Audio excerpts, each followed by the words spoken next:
इसी सिलसिले में हमारी इससे कबल भी बात हुई थी रुकन कौमी असम्बली वसीम अख्तर साहब से। तो उन्होंने AIY न्यूज से गुफ्तगू करते हुए कहा था कि अल्ताफ हुसैन वक्त आने पर ही वतन वापस आएंगे, जबकि राबिता कमेटी के रुकन कासिम अली रजा का कहना था कि MQM के कायद ने किसी जर्नैल के साय में परवरिश नहीं पाई। AIY न्यूज से गुफ्तगू में वसीम अख्तर ने कहा कि नवाज शरीफ साबिक सदर परवेज मुशर्रफ से डील करके जेल से सऊदी अरब गए थे, जबकि अल्ताफ हुसैन किसी मुआहिदे के बाद मुल्क छोड़कर नहीं गए।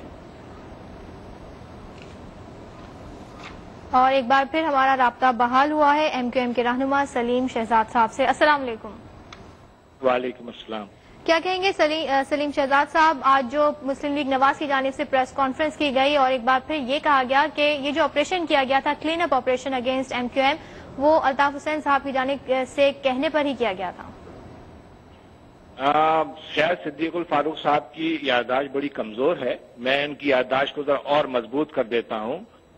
19 जून 1992 से पहले कराची में एक हाई रेप मीटिंग हुई जिसमें chief of army staff, core commander, उस वक्त के गवर्नर, वजीर आला, वफाकी वजीर दाखिला, खुद नवाज शरीफ साहब मौजूद थे और हमारी क़यादत को वहां बुलाया गया और वहां पर ये हमें बताया गया कि साहब ये मीटिंग जो है ये सिंध में पथारेदारों, क्रिमिनल्स, जराइम पेशा अफराद के खिलाफ एक एक्शन लेने के लिए की जा रही है।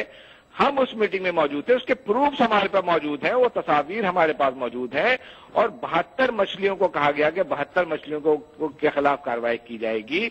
हम उस मीटिंग में बैठे और उस मीटिंग में सवाए तरक्याती कामों के सिंध में कच्चों की जो जमीन है उनको किस तरीके से आबाद किया जाए, इसके अलावा कुछ नहीं। हमने वहां पर खड़े होकर के कहा कि ये मीटिंग जराइम पेशा अफराद के खिलाफ कार्रवाई के लिए बुलाई गई है, लेकिन उस मीटिंग में कोई तय नहीं हुआ।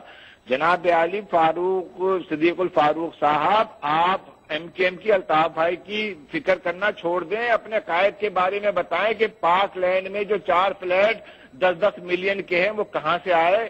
सिद्दीकुल फारूक साहब, इस बात का जवाब दे दीजिए, छोड़िए सारी बातों को, इस बात का जवाब दे दीजिए कि ये रातों रात जो है वो मुआहदा करके, आज जिस आमिर की बात कर रहे हैं उस आमिर से मुआहदा करके सारे सूटकेसों के साथ अपने नौकरों के साथ जो है आप बैरून मुल्क चले गए, अवाम को कसमापुसी के आलम में छोड़ गए। गरीब आवाम भूखे मर रहे थे, प्यासे मर रहे थे, नौकरियों से महरूम थे, उनको छोड़ करके जिन अवाम ने आपको मुंतखब किया उनको छोड़ करके आप सऊदी अरब के महलात में चले गए।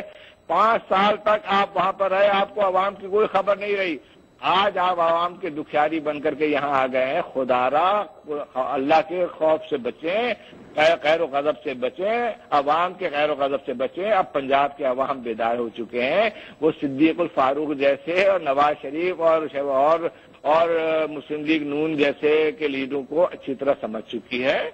MQM पे इल्जाम ना लगाए। अल्ताफ भाई ऑपरेशन से पहले अवाम की कारकुनान की रजामंदी से लंदन आए थे, हमारे खिलाफ फौजी ऑपरेशन किया गया, हम पर शब खून मारा गया, हमारे साथियों को शहीद किया गया। हम आइए आकर के मुनाजरा करें, इस तरीके से इल्जामात लगा करके आप अवाम को चुटला नहीं सकते, क्योंकि अल्हम्दुलिल्लाह अवाम बेदवार हो चुके हैं।